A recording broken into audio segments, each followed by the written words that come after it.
Good morning. Welcome all. I'm Dan Kurtz-Phelan. I'm the editor of Foreign Affairs. The excuse for this meeting is the launch of our May June issue, which is officially out today. But we wanted to use this as an opportunity for a broad conversation on Ukraine and on Russia and the US response to Russia's invasion. We have one participant who has an essay in the just released issue, and then two others who have written outstanding essays both for past FA issues and then notably on foreignaffairs.com over the past few months. You have full bios for all of them, so I won't spend much time on introductions, other than to point you to some of our panelists' FA contributions from recent weeks and months that bear reading or rereading in this moment. First, we have Michael Kimmage. Michael is a historian of Russia and US-Russian relations. He served on the Secretary of State's policy planning staff a couple of administrations ago. And among his contributions to FA are a wonderful series of pieces he's co-authored over the last 6 weeks or so with Liana on foreignaffairs.com that have, I would say, really offered some of the best real-time assessments of the war's effects on Ukraine and on Russia and on the world. The latest of one of these will be published tomorrow online, so you can look for that tomorrow morning. Then Angela Stent, perhaps the United States' foremost Putinologist, including most recently in her book, Putin's World. She served as the National Intelligence Officer for Europe and Russia at the National Intelligence Council. She covered Russia on the policy planning staff as well, I believe 3 or 4 administrations ago. And among her many notable contributions to foreign affairs over the past few years is a piece that she did early this year called The Putin Doctrine, which I think stands up quite well in light of what's happened since then.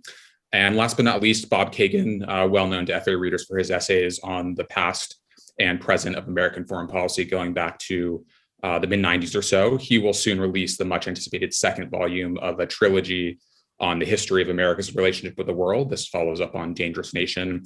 He, I believe, also served on the policy planning staff. Bob, correct me if I'm wrong, probably 5 or 6 administrations ago, though I think he was extremely young at the time. So I don't mean to be calling him out as the graybeard of this discussion. And he has a eloquent, trenchant, and provocative piece in the new issue called The Price of Hegemony. I suppose I should say that I also served on the policy planning staff, so we have not by design an all SP panel today. I want to start by looking backward. At a moment when we've been taking stock of the first phase of the war and its terrible toll on Ukraine, and of course also a moment when we are looking at the beginning of a similarly brutal or perhaps more brutal phase of the war in eastern Ukraine.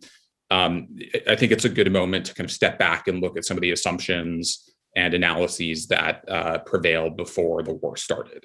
In the weeks before February 24th, as all of our readers know, there was a set of fervent debates among scholars and analysts and policymakers, including those in this discussion about what was driving Putin, what his objectives were, what he was after. And I think given the crew we've got today, it's worth spending some time at the beginning looking back at those debates and how our assumptions have changed, or at least should have changed. So Angela, let me start with you. How have the last couple of months changed your assessment of Putin?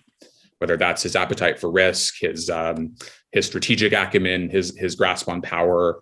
If you were in your old job at the National Intelligence Council offering an updated assessment to policymakers of Putin, how would it have changed over these last couple of months?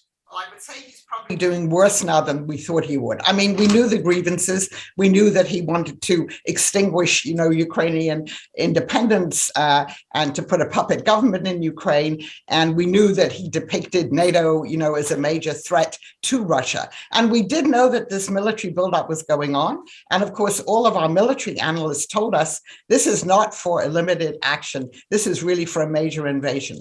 But I would say the debate among sort of scholars, think tank people still was, well, is he really going to do a full out attack on Ukraine, or is he still concerned really with the Donbas region, just taking over the rest of the territory there? We looked back on what he'd done previously in the Russia-Georgia war and also with the annexation of Crimea, and those were more limited actions. They didn't get rid of President Saakashvili in 2008. They didn't take Tbilisi.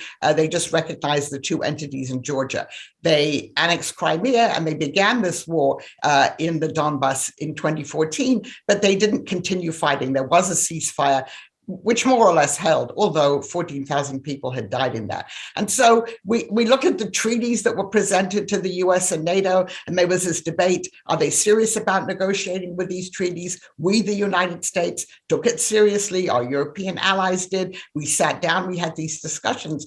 But I think it became increasingly clear that they really were not interested in negotiations. I would say right up to the night before February the 24th, many people, not everyone, didn't quite believe there would be this full invasion. So I think Putin appears to be much more of a risk taker than he was before. And the other thing that really stands out is his miscalculations, the misinformation he was given, totally underestimating the ability of the Ukrainians and their will to fight back, and how well the Ukrainian army could perform. In the years since the annexation of Crimea, they've been very well trained by the US and its NATO allies. So a total underestimation of that, a total overestimation of the ability of the Russian military to achieve its aims. You know, the blitzkrieg that was supposed to take 72 hours, it turns out they were ill prepared. The corruption that pervades all of Russian society pervades the army too. And this is one of the reasons why money that should have been spent on equipment, on training, wasn't. It went into to line people's pockets. And then I think the third miscalculation on his part was the extent to which the United States and its European and Asian allies could to get together, unify, and even impose these very tough sanctions on Russia. So I think coming away from that, I would say we probably overestimated Putin's, prowess as a strategist. Doesn't look so good now. On the other hand, what we do know is that this is a very brutal war, and it's continuing. And Putin, hasn't retreated yet. But I think we really will have to reassess what kind of information he was getting and why it was so bad. We will come back to those questions as we go forward in the conversation. But Michael, let me turn to you. One of the really wonderful things about this recent set of pieces, and as well as your work more broadly, is that you put these Putin and these current events in the much broader context of Russian history. And so as we look at what's played out, to what extent is this about Putin and about particular characteristics of him as a leader and the nature of his power? And to what extent do you see elements of what Stephen Kagan, for example, has called the perpetual geopolitics of Russia? How much of this can we chalk up to the man in the Kremlin right now? And to what extent do you see broader historical or structural dynamics driving events here? Well, certainly the Kagan thesis is very persuasive at the moment, which is that Russia engages with the West not for the sake of joining the West, but for technology transfer and modernization, going back to Peter the Great. And then when it feels it is, sort of duly modernized, then the moment of confrontation begins. And that's certainly one very valid, I think, historical framework for understanding this conflict. I think another point I would make in terms of history, I don't know if this is Steve Kagan's point or not, is really how ideological Putin is. And this, to me, to go back to your question to Angela, is one of the things that has surprised me about Putin. I had sort of thought that, yes, he has this ideological side, going back to the KGB period, Russian nationalist, Orthodox Christian, etc., but that it's fairly cynical. It's a fairly cynical country. And a lot of it is smokescreen. But he does seem, in the case of this war, to have acted not just on what he understands to be Russia's strategic imperatives, but on an ideological vision, the Russian world that he's seeking to impose onto Belarus and to Ukraine. And that, to me, is not out of whack with Russian history. It's in line with it, but it's been a bit of a surprise with Putin himself. And then finally, I would say one thing that does resonate with Russian history, although to me in perplexing ways, is Putin's low estimation of the West. I'm conditioned as a student of Russian history to look at Russia's fear of the West, right? Napoleon, Hitler, the outside invasions, etc. What you see here is a kind of hubris vis-a-vis the West on Putin's part. Maybe this is the bad information that he's getting, or inaccurate assessments, underestimation, as Angela puts it. But to me, it's the most interesting aspect of the war. Why did he think that he could get away with it? Why did he think the West was in such a state of decadence or disrepair that he could do it? And that, to me, seems in line with Russian history, but surprisingly unfearful. But the upshot of all of this is that he bought his own propaganda in a way that we did not quite believe 2 months ago. For me, it is. Interesting. Bob, let me turn our attention to U.S. foreign policy and the history of U.S. foreign policy a bit here. You write in your new piece, as you've written in a slew of recent works, about the failures of successive U.S. administrations to use U.S. power effectively to deter Putin. And so, if you look back at 4 or 5 administrations and their attempts to shape Putin's security environment to offer effective deterrence, what should we have done looking back at the history that we didn't do? Was there a way to avert this outcome and end up in a dramatically better place? What were the tools that we had that we didn't resort to in the right moment? Well, I think the thing that we tend to, somehow leave out of the equation whenever trying to assess what another actor in the world is going to do is we leave ourselves out of the equation. And after all, these are dynamic relationships. Putin or Saddam Hussein or any number of other potential aggressors don't make their decisions based solely on their own calculation of their own ability. Obviously, Putin miscalculated his own ability, but I'm not sure he miscalculated the West. The West has had an opportunity to unite and punish and put together all these sanctions now, largely because of the military failure of the Russians in Ukraine. If in fact the Russian military had accomplished its objectives in the way that Putin and they undoubtedly expected, we would be looking at a Ukraine that was completely controlled by Russia, and we would be talking about how inadequate our response is. So I think we really need to be careful to separate out what happened militarily from the overall picture of Putin's judgment. Putin has spent, as we've all discussed in various ways, well over a decade probing, testing, seeing what the Western response will be to a series of actions, which have, as Angela Stent says, have gradually escalated as well in terms of the severity of their action. And so he correctly assessed that the United States and NATO allies would not have a response to his military action if he took it, that he was not afraid of sanctions over the long term if he'd already presented the West with a fait accompli. So I really do think, and in answer to your question, did we, through our signaling or our responses to his various probes, encourage him to probe further and to take increasingly drastic action up until this latest? The answer is, of course. And so, I would just conclude by saying, when we assess an opponent's decision-making process, we have to make sure that we're in there somewhere in terms of shaping that decision-making process. Just as an aside, I recall when Saddam Hussein built up a very substantial force across from Kuwait, I believe the intelligence assessment was that he also wasn't going to cross into Kuwait. So somehow we're capable of looking at.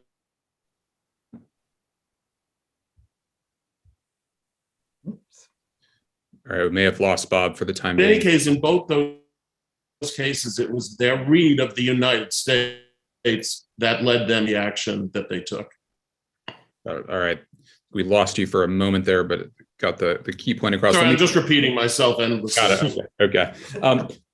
Angela and Michael, let me linger on this retrospective analysis of U.S. foreign policy for 1 second, and without going down the NATO expansion rabbit hole, I would be curious for 30 seconds from each of you on the extent to which you think NATO expansion did or did not play a role in this. That tends to be the for those who would argue the opposite side of the case, as Bob has, the thing they would point to as having been provocative or unnecessarily threatening to Putin. So I'm curious for your assessment of that. Angela, let's start with you. Okay, this is not about NATO expansion. And if you read what the Russians are saying now or listen to it, they've even dropped the NATO expansion part. I do not believe that NATO expansion played a role in this. I think the one problematic issue was the Bucharest communique in 2008, achieved after a battle between the Bush administration and the Germans and the French, and the line on the communique saying Ukraine and Georgia will join NATO, although nothing was ever done about that. There was no plan. Ukraine wasn't on track to join NATO, but it's unfortunate that that sentence was there because the Russians could pick on it. But I think this is a gross exaggeration to say that the reason this has happened is because NATO expanded. All I can say is, imagine if Poland weren't in NATO now. We know what the next stop for the Russians would be. So I do reject that argument. Michael? Two quick points. One, I'll just very much agree with Angela. I don't think the 2022 war is about NATO expansion. It's clearly a war on the Ukrainian people.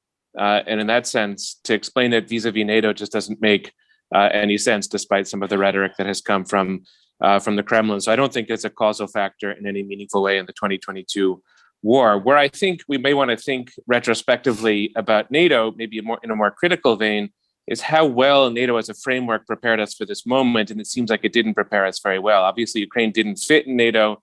Our security commitment to Ukraine was too minimal up until 2022. So perhaps we were just too uncreative. We should have thought of other structures to deal with the security of this region. But that's, of course, a debate now for the historians.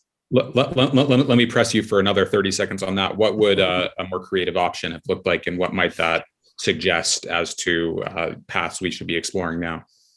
Well, I think that when you see the nature of the military support that even Germany is lending to Ukraine, not to mention the extraordinary support that the US is giving on many different levels, you see that possibility was there all along. So perhaps if that had been made prior to 2022, not under the rubric of NATO, but just as a security commitment, not only would that have built up Ukraine more precipitously, but it might have had a greater deterrent effect on Russia. So a non-NATO security commitment of the kind that we now have would probably have been a very good idea several years beforehand. So let's linger on current U.S. policy on the reaction of the U.S. and its allies that surprised Putin. I think all of you are in agreement that what's been done so far exceeded what most people expected 2 months ago. But I think there's a moment of intense debate about what happens now with sanctions and the endgame and diplomacy and the future of military assistance and everything else. So I'd like to spend a bit of time on that, starting with Angela. As you look at where U.S. policy is so far, and if we accept that it's handled some of these lines of effort relatively effectively thus far, what do you think we need to be pursuing now? What are the big steps that you think the administration should be focusing on as it looks to this next phase in Ukraine? Well, we certainly need to continue supplying weapons to the Ukrainians, and they need more of them. And they need to be able to combat the Russians. So I think we need to step that up. And I know that a number of our allies are doing this bilaterally, but also encourage our allies to keep supplying these weapons. I think we have to try to persuade the Europeans to really wean themselves off Russian hydrocarbons. I mean, coal, many of them are now not going to import anymore from Russia. Some of them are ceasing or tapering off their oil imports. But Germany, for instance, is still saying we can't wean ourselves off Russian natural gas. We need it for our economy and for our population.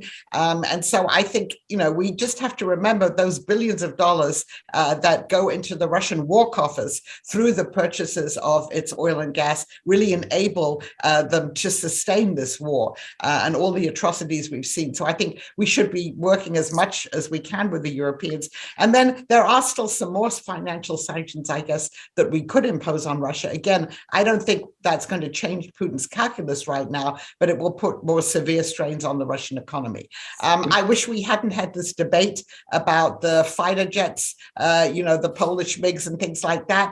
I think that was a distraction and something could have been done about that earlier. But I suppose now we are letting some of our NATO allies, which used to be in the Warsaw Pact, give some of these of this military equipment to Ukraine. And on the military equipment question, are we giving the kind of assistance we should be giving, but should do more of it and continue to do it? Or do we need to be willing to take greater risks and transfer different kinds of equipment to the Ukrainians than we have thus far? Well, I think at the moment we seem to be transferring to them the things that they need. Obviously, they want to have a no-fly zone, but for the reasons that we all understand, this has been taken off the table by the Biden administration. So short of that, yeah, I think those are the right kinds of weapons. Michael, let me have you focus a bit on the diplomatic side. To what extent do you see a meaningful diplomatic path here? Do you see the U.S. and its allies handling this in the right way? What's the right push diplomatically at the moment? I feel like the diplomacy of the Biden administration, I'm happy to be critical on other accounts, but I think they've done a superb job. I mean, it's a lot of moving pieces on the transatlantic side, and I think that they've put them into really admirable order. I think that they've done the right thing vis-a-vis Ukraine diplomatically. Angela mentioned the military aspects, but they've given Zelensky the room to keep going with the war, or when and if he needs to move toward a diplomatic sort of negotiated settlement, I think he has the support of the Biden administration to do that as well. That's just right. We shouldn't be dictating to them what they should be doing. They're doing the fighting. They have the open space. I think all of that has been sort of formidable and impressive. Where I have worries is about the factors behind the diplomacy, which is to say the domestic politics of all of this. So we have an election in France coming up on April 24th, or the runoff between Le Pen and Macron. That's really quite significant for the diplomacy if Le Pen would win. That's outside the control of the United States, but it's obviously something they should be thinking carefully about. And even in the United States, where I think there's a lot of widespread support for Ukraine, the domestic politics are important. So we need to factor that in as much as possible so that unwelcome surprises don't come and put a monkey wrench into the diplomacy. Bob, let me have you focus a bit on the European dimension, since you 20 or so years ago wrote a seminal book about Europe and its relationship with power. What has surprised you, or have you been surprised by the European reaction thus far? What would you like to see the Europeans do going forward? And how confident are you that this can be sustained as we go forward in this war? Well, the issue for Europeans has always been, do they feel threatened? I think that, for much of the Cold War, they didn't fundamentally feel threatened. And certainly after the end of the Cold War, I think they didn't feel threatened at all, which was sort of the heyday of the EU, and Europe will run the 21st century and all of that. And honestly, I think it made perfect sense when, we accused them of being free riders. But the bottom line is we created an international system which allowed them to feel secure. And so they acted the way secure nations do. They cut back on their military capabilities and didn't think military power was really very important anymore. Well, now fast forward to where we are, they've seen, more importantly, an old style 20th century type of aggression being committed on the continent.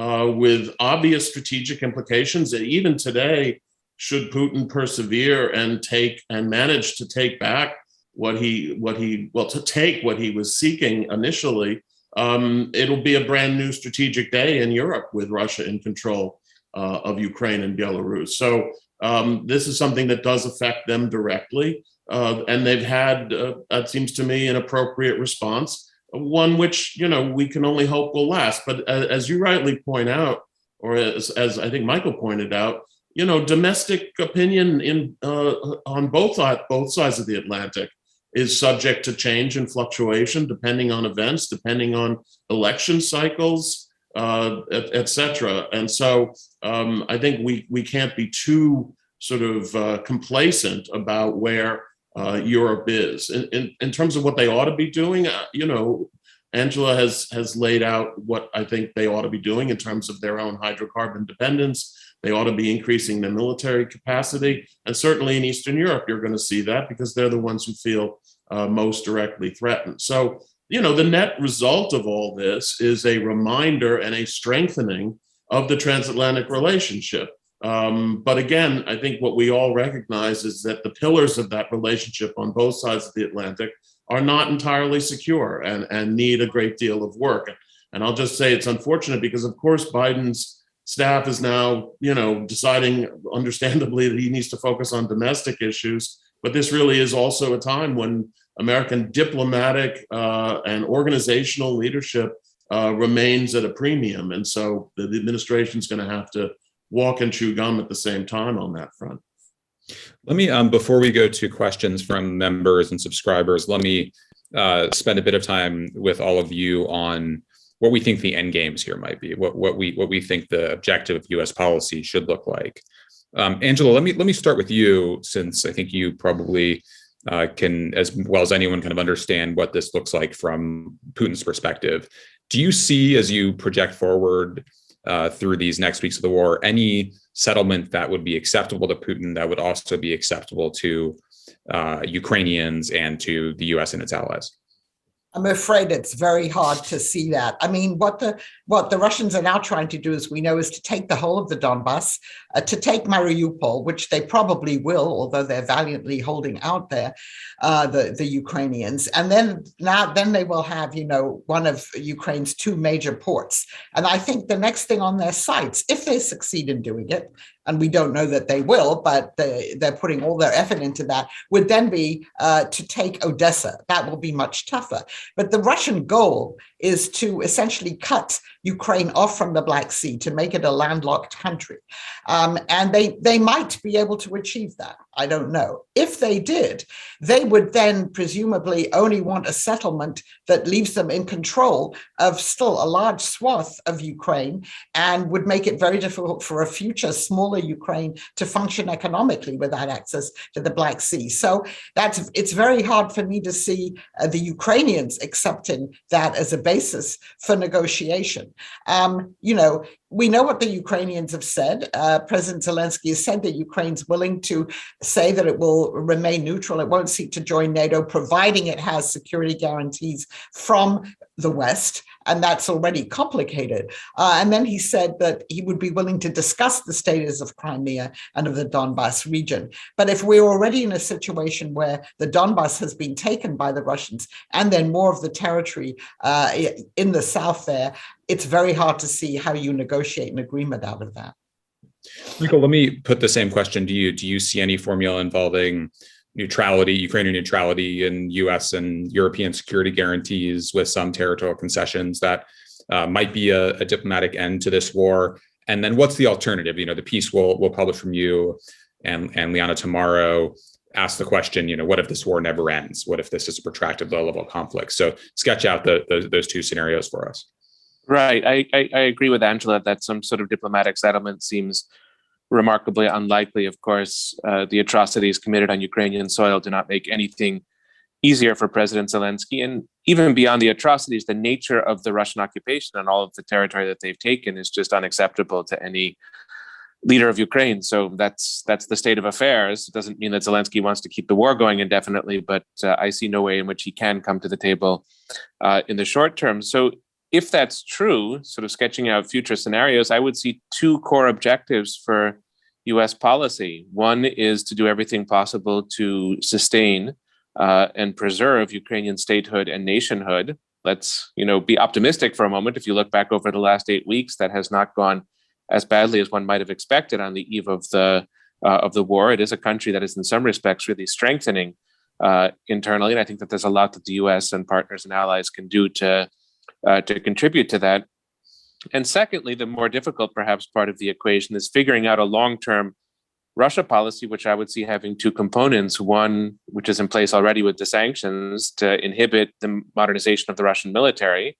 And I think that really may kick in 6 months or 12 months from now with the microchips and software that will be much more difficult for the Kremlin to obtain.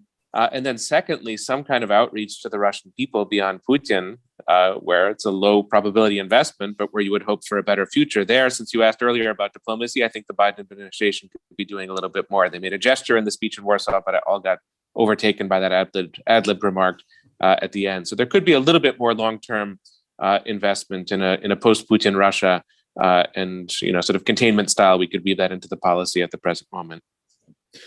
Bob, closing with you on this question, what does success look like here? What outcome should we be aiming for, and what when will we know when we've gotten there? Right? What's our objective here? Well, I think first our objective needs to be in tune with what Putin's objective is, and I think that Putin cannot stop until the Zelensky government is gone. Whether that is something that's going to happen, and from there, whether it's this year that they can accomplish that, or 2 years from now, or 4 years from now, whatever it is, this. We lost you for a second there. Yeah. All I was saying is that, Putin's objective is not going to change. He has to change the government in Ukraine. That's his end game. And he will do that. He will work at that for however long it takes, including years. And so our objective needs to be to make sure in the first instance that he cannot do that. I must say the discussion of neutrality, I understand we're throwing around that word. Ukraine was neutral. And now Putin has invaded it. I think Putin has kicked away the possibility of any genuine neutrality. And again, precisely because he's not finished. And he won't be finished. So we're going to have to think seriously about. All right, Bob, I think we're losing you, but we got that has something to do with. You got the point. The key part of the answer, at least. But before I go to questions, let me just get one more in here to Angela. Michael mentioned post-Putin Russia, and that has been much speculated on in the last couple of months. Is Putin at risk of losing power in the medium term, or is that a dangerous fantasy for Western policymakers at this point? Yeah, I think we have to be very careful about making these kinds of predictions because from a logical point of view, you would think he should be, but he isn't necessarily. Obviously, we know that there have been arrests of, a number of FSB people for their faulty intelligence to him. There is ferment among some of the military, at least we read. A lot of this is rumor, but still, he controls the levers of power there. And I think he's not at risk at the moment. Unfortunately, the majority of Russians seem to have bought the version of what's happening in Ukraine that they're shown on state-run TV, and public opinion data shows that they really now believe that they're rallying around a leader because it's an existential fight with the West. They've even forgotten about the Ukrainian part of it. So I do not believe that his power is at risk even in the medium term. But of course, in Russia, you can never be sure about anything, and I may be proved wrong. Fair. All right. I was trying to get some glimmer of hope out of one of the three of you to close there. But let me resist the temptation to continue my questions, and we'll go to council members and FA subscribers. Our first question will be a written submission from Roy Pettis, who asks, the Kremlin's public information campaign, especially television, is increasingly strident about war being made on Russia by Ukraine, NATO, and the US. Are we still underestimating the breadth of Putin's aggressive plans, even in light of failures in Ukraine? Are we at risk of a greater war, even if the US continues its restraint? Angela, do you want to take Sure. the first? So I would agree. I mean, if the latest TV things that I've seen in Russia, the rhetoric is really escalating. It's now a holy war. It has a religious element to it, fighting the decadent West as well as everything else, and saying that Russia is existentially threatened by the West. So unfortunately, we can't rule out, depending on how the war goes, the use either of chemical weapons, and there has been some evidence that some chemical substances were used already, and even because you hear this again, if you want to sit through the Russian Sunday night TV shows, the possibility of the use of a tactical nuclear weapon, of a limited nuclear strike. I mean, the Russian population is now being prepared for the possibility of some kind of nuclear part of this war as well. So I'm afraid that at the moment there's no abating in this very confrontational rhetoric, and that makes me very concerned. Bob or Michael, anything you'd add to that? Michael, go ahead. Well, I think that to look at things, hopefully not through the lens of self-congratulation, but there's a bit of an admission of defeat in this rhetorical escalation of the war to a war with the West. I think it's one way tacitly of the Kremlin explaining why the war has gone so badly for them. If they're losing against Ukraine, that's, I think, in Russian terms, a kind of impossibility. If they're having difficulties against the West, it's a little bit easier to stomach. And I would fold into that a sort of secondary point that, as far as I understand the military logistics, they're in no position 8 weeks after a war beginning, they're unable to take the city of Kharkiv. They're in no position to be attacking Poland or the Baltic republics, just, purely from a logistical military standpoint. So they can escalate rhetorically, that's cheap, but I think that their escalatory possibilities outside the territory of Ukraine are pretty small at the moment. Bob, anything you'd add? Just that, by the way, I think he's probing again to see what NATO and the West will tolerate in terms of his behavior in Ukraine.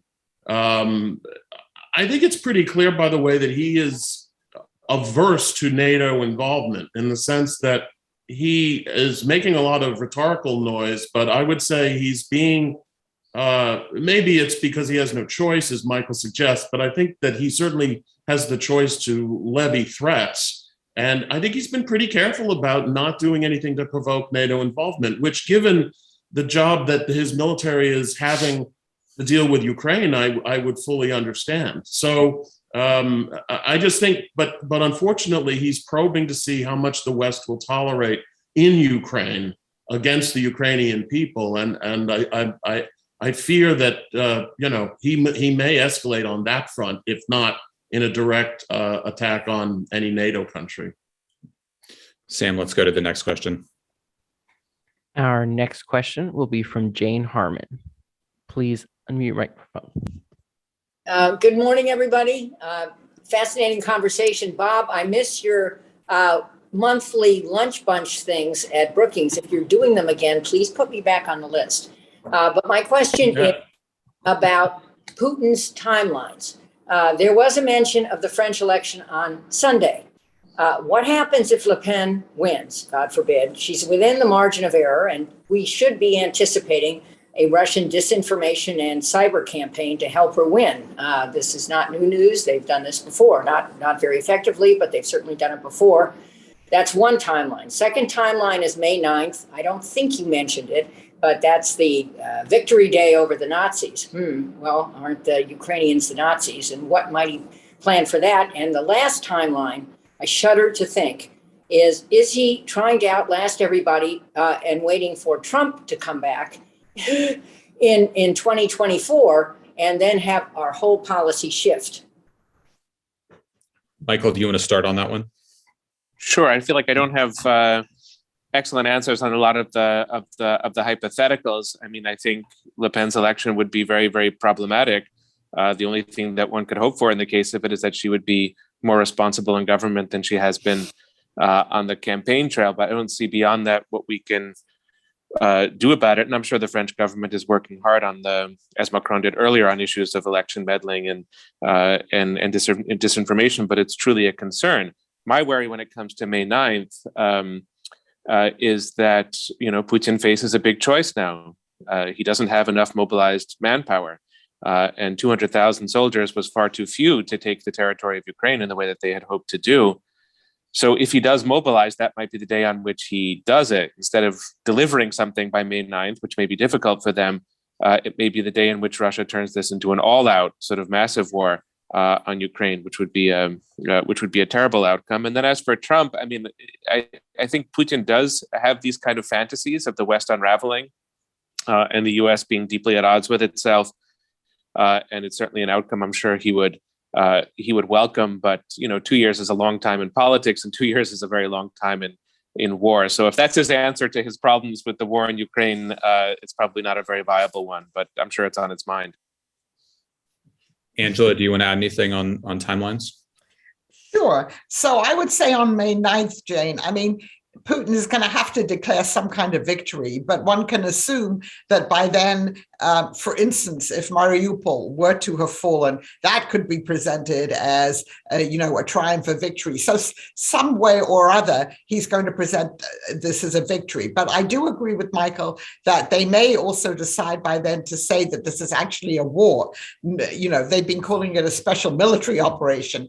And of course, they weren't supposed to have conscripts, but we know they've got lots of conscripts who've gone there and have been killed. So that would be a mass mobilization. And I agree with Michael, it's possible that might happen on May the 9th. And as for Trump, all I can say is, I think by the end Putin and the people in the Kremlin were pretty disappointed with Trump because he didn't deliver what he said he was going to deliver, because the rest of the people who worked for him made sure that he couldn't do that. And so I think they welcome, obviously, all of the polarization and the domestic problems that we have here.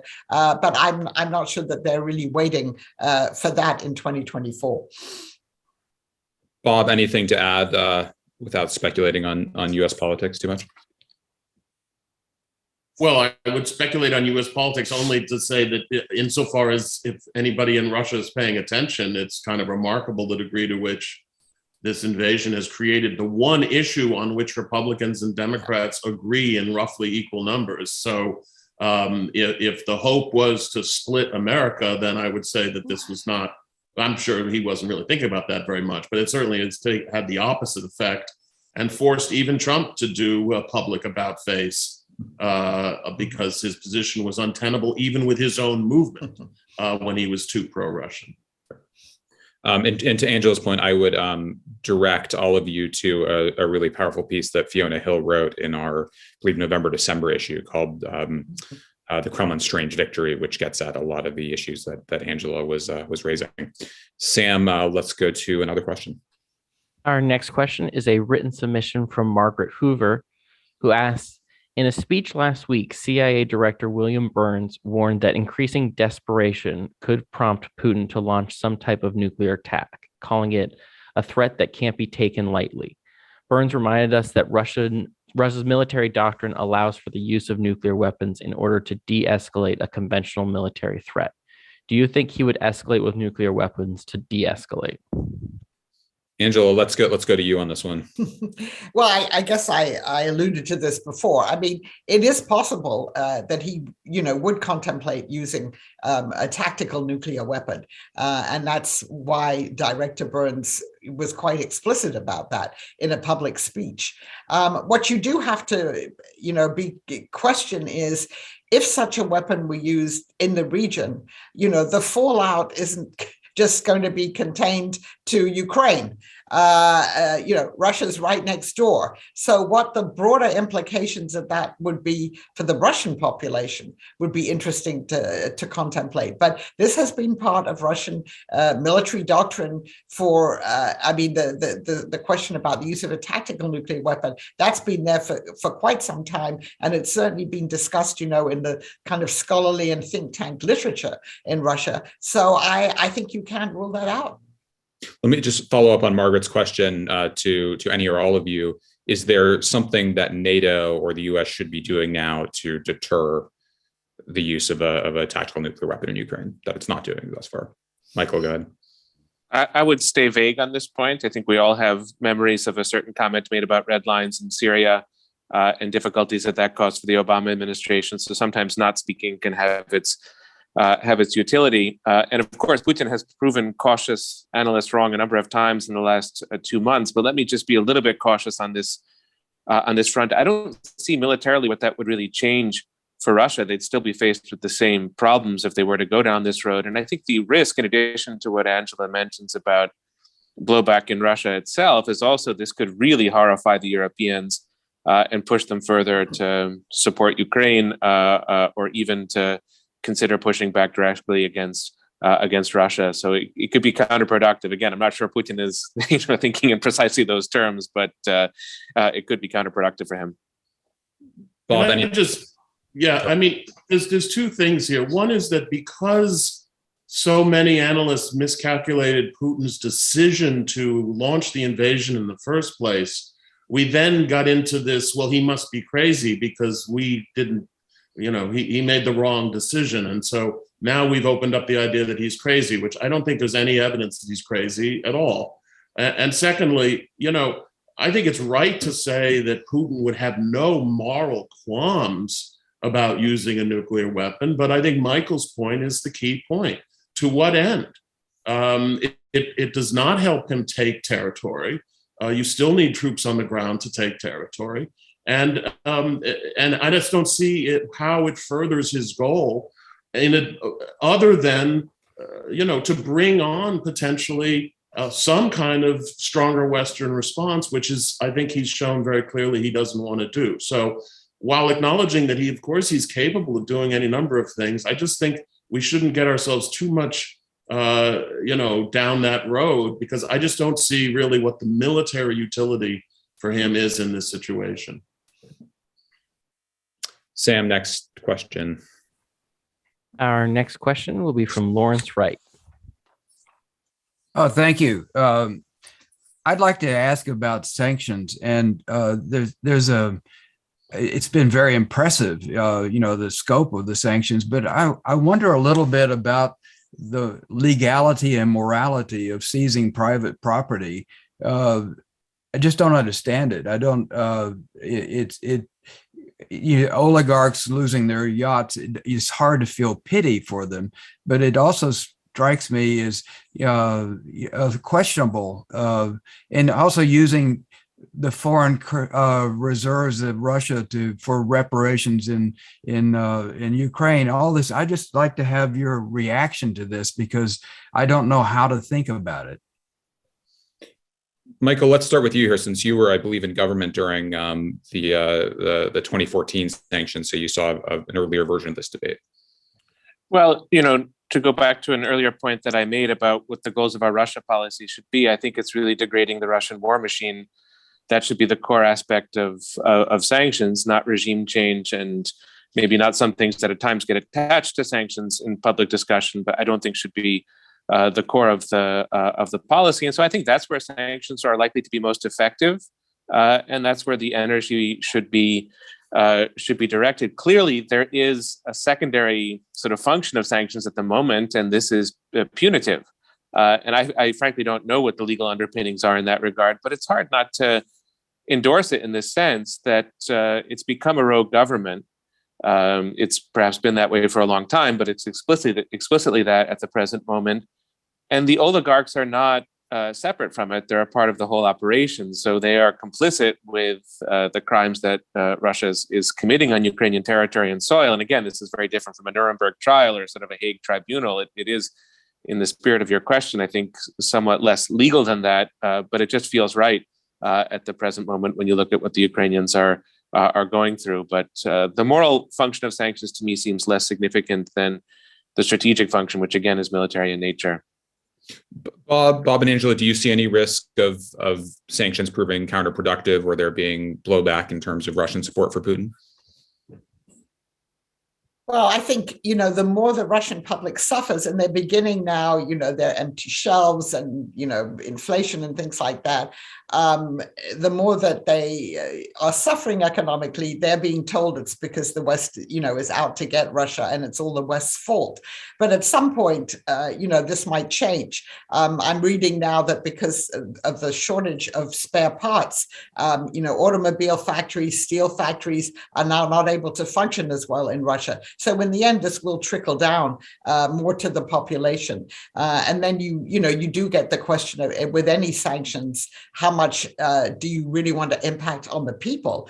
Particularly, as Michael said, we want to still try and maintain some links to the Russian people, although that's very difficult. I also think that there is a question about the legality of seizing some of the property of these individuals, but I guess that will be worked out, I'm sure, in a large number of legal cases.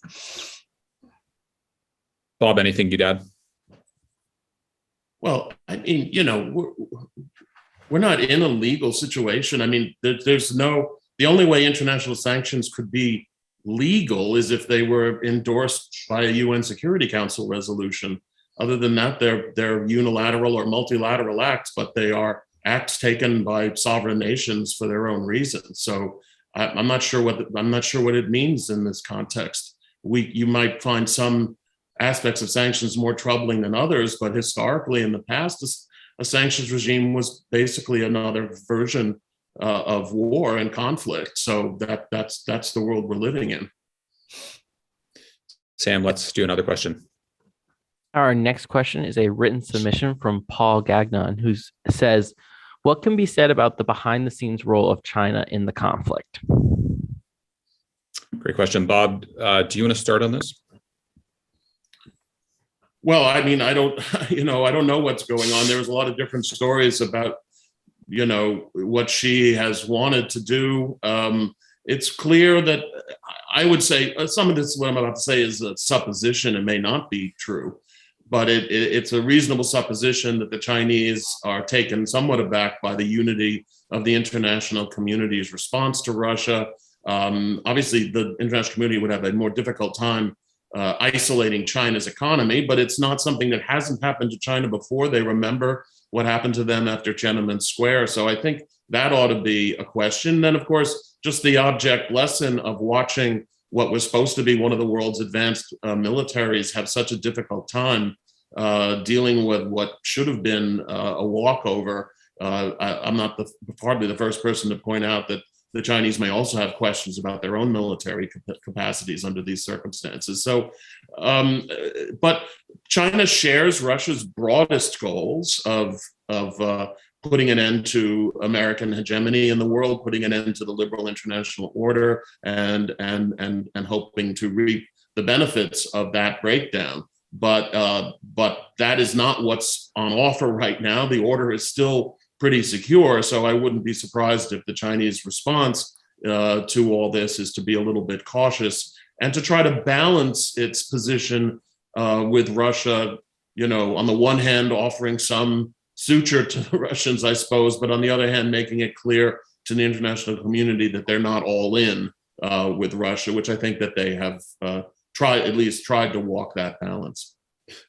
Angela and Michael, Arnie Westad, who's probably the greatest historian out there on the Sino-Soviet alliance and on the Sino-Soviet relationship during the Cold War, wrote a piece for Foreign Affairs in which he argued that we should be skeptical of attempts to split Russia and China in the short term, that the new solidarity is probably not something that the US and its allies can meaningfully affect in the short term, but that Beijing would ultimately come to regret its support of Moscow and see it as more of a problem than a benefit. Do you share that basic assessment? How do you see this relationship developing?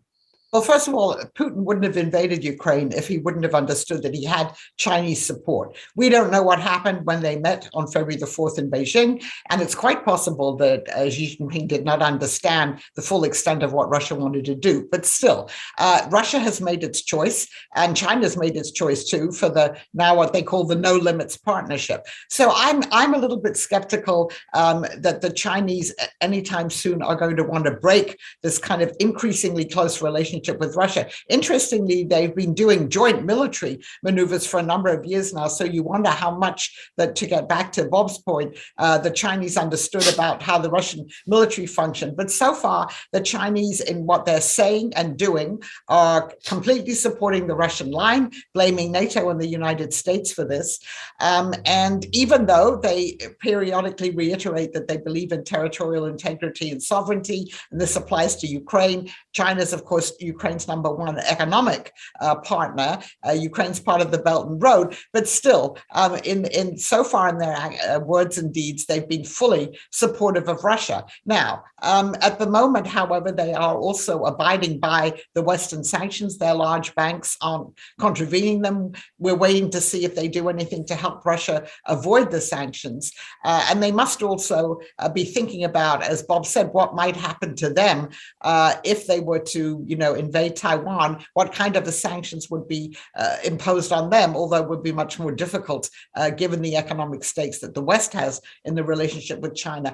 I don't see any reason to think that they're going to split anytime soon. For Xi Jinping, Putin's a very important ally for all the reasons Bob explained, in terms of pushing back against what they see as this unfair hegemonic US world order. You could make the argument that this is another discussion, that from the US point of view, it might make sense now to reach out to China more if we're concerned about this Chinese-Russian alliance. On the other hand, of course, that's not what the Biden administration's policy is, nor was it the Trump administration's policy. So 2 points that go in separate directions. One is that there is, at the same time that the Western world has become more unified because of the war in Ukraine, there's sort of this sprawling, non-aligned world out there, which often doesn't get the attention it deserves in our conversations. And it seems to me like in that world, China will see certain opportunities. There's a deglobalization that's going on as a result of the war. It's anarchic, and nobody knows where it's going to end up. But if you factor in countries like South Africa and Brazil and India, all of which are not a part of the sanctions regime, we could see developments there that are sort of not to our liking, and that could push Russia and China closer together in the coming years or even decades. But let me make a second point that goes in the exact opposite direction, which is that I think this war is the wrong war at the wrong time for China. And in a very obvious way, Russia has just thrown a hand grenade into the Belt and Road Initiative. It crosses a lot of the territory, this war, that China was thinking about in strategic economic terms. And I think that there is, exactly as Angela suggests, a great opportunity for US policy here to work subtly and gradually toward, it's not going to be, I think, an easy cleave of Russia and China, but to present the US and China as system building powers, and to make it very clear that Russia is the spoiler and the disruptor, and to make clear how costly that is for China as well as for the US. Sam, let's get one last question in. Our last question will be from Richard Foster. Thanks very much. My question was actually asked earlier, but I'll take the opportunity to ask a question about the role of India in all of this, a country armed by the Russians. That's a great point to build on Michael's point on this non-aligned world. So, Michael, why don't you start on this one? Sure. Well, I think it goes back a long ways to the Cold War. There are lots of practical reasons why it would be difficult for India to come out explicitly against Russia at the present moment, but it's certainly an awkward aspect of US policy, and maybe one of the ways in which, for US grand strategy, Europe and the Indo-Pacific just don't align at the present moment, where there's a kind of slippage there, and I'm not sure what to say about it. And when we frame this conflict, as the Biden administration is prone to do, as a conflict between authoritarianism and democracy, India just doesn't fit all that well. I wouldn't get rid of the framing, but I think India has to be understood, probably in new terms going forward. I doubt the Biden administration would have much success really turning India away from Russia, and that's probably not the goal. But sort of where does India fit in these other structures, the Quad and other sort of multilateral structures? That has been, I think, altered and to a degree complicated by the war in Ukraine. Bob and Angela, let me just give each of you 45 seconds, not just on the For India more question, event audio, but subscribe this on question of iTunes whether or the visit us US at and cfr.org. its European allies have gotten a little bit too forward-leaning on this sense that the entire world has come together in opposition to this war. Do you see a more complicated picture, or really a new kind of free world unity in opposition to Russia's invasion? Bob, let's start with you.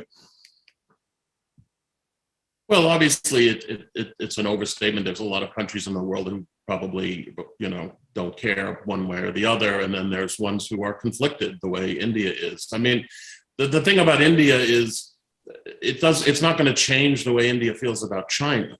And after all, India has had a very independent foreign policy. It is never like being grouped into the US European sort of democracy world. And so, but on the other hand, they really have no place to go on the issue of China. So I think that structure will maintain itself.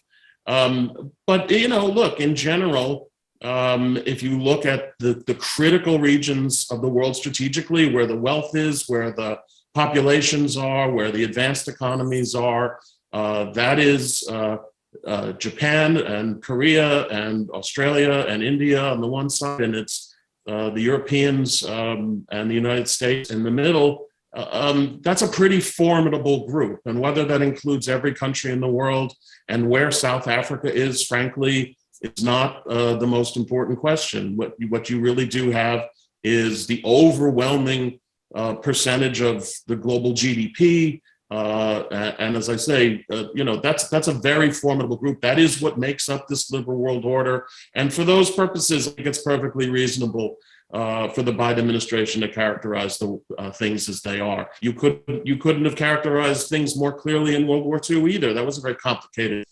situation. So things are never that clear. But insofar as things are ever clear, I think in this case, it's right to see things and to frame things the way that Biden has been doing. Angela, let me give you the last 30 seconds here. Sure. So the subtitle of my book is Russia Against the West and with the Rest. And Putin has spent the last decade at least building up relations with the rest. And we see the result of this now. I agree completely with Bob that, of course, if you look at GDP and military might and everything, the rest is much weaker. The population of the countries that did not vote to condemn Russia's invasion is more than half the world's population, but many of those countries are poorer and they don't carry that heft. But I think it just reminds us that we've been very focused on Western unity and also with our Asian allies, and many countries around the world view this very differently. And one of the reasons that they're unwilling to condemn Russia is because of the way they look at the United States. And I mean, it's been true before, it's still true, and it will be true in a post-hopefully war world when we have to reassess how we contain Russia and which countries we can work with. Bob, Michael, Angela, thank you for doing this. Thank you for your wonderful pieces in foreign affairs so far and going forward. And thanks to everyone for joining us this morning.